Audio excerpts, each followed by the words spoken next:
c'est une première vertu. Ensuite, quand on va fabriquer des briques de ces matériaux-là, certains auront la capacité de s'auto-assembler. Ils seront tellement précis au niveau de structure atomique qu'en rapprochant une pièce d'une autre, elle se collera exactement comme si c'était une seule pièce depuis le début. Bon.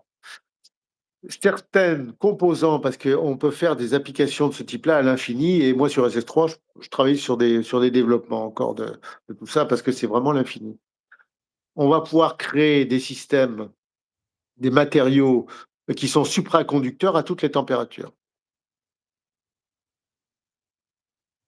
Qu'est-ce que ça va donner comme développement? Et ça, on va le voir, on va dire, dans les 150 ans qui arrivent sur Terre.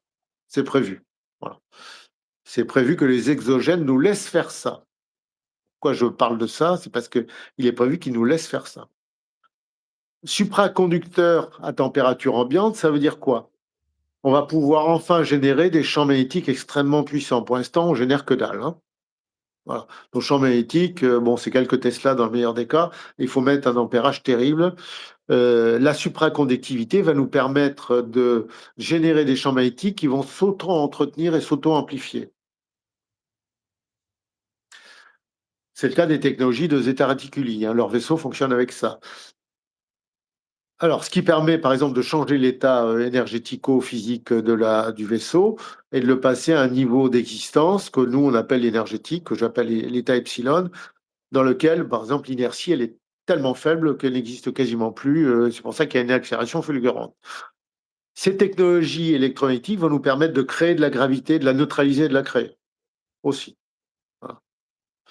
Et c'est comme ça que les vaisseaux vont pouvoir tomber en permanence. Ils sont pas propulsés.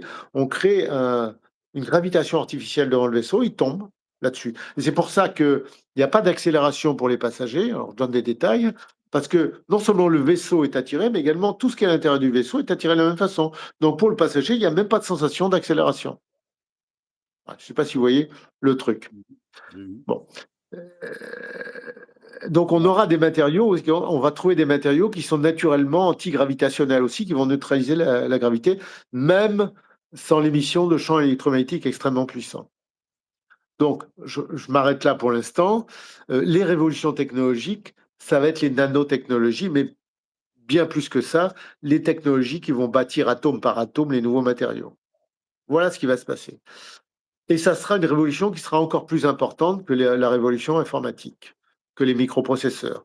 Et notez bien qu'on est quand même dans un monde qui est très différent de celui de 1940, par exemple. Hein. Notre civilisation, vous voyez ce qu'on fait actuellement, on n'aurait pas pu faire ça avec les technologies de 1940 ou même de 1950, c'était impossible. Vous voyez.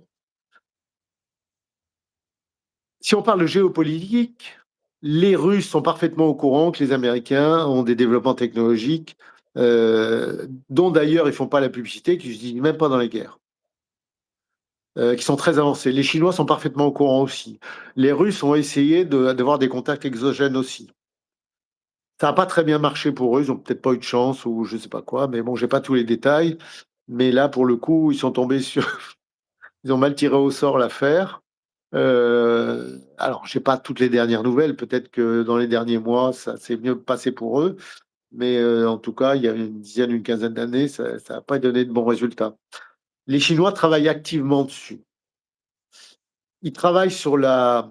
Il faut comprendre que les Chinois, depuis très très longtemps, ils ont des plans à très long terme. Donc, ils développent la recherche et le développement bien plus que n'importe quel pays au monde. Et moi, je vous dis, vous pouvez aller chercher sur Internet tout ce que vous voulez, vous n'en avez pas la moindre idée. Pas la moindre. La civilisation, le pays qui va le plus développer ces technologies, c'est la Chine.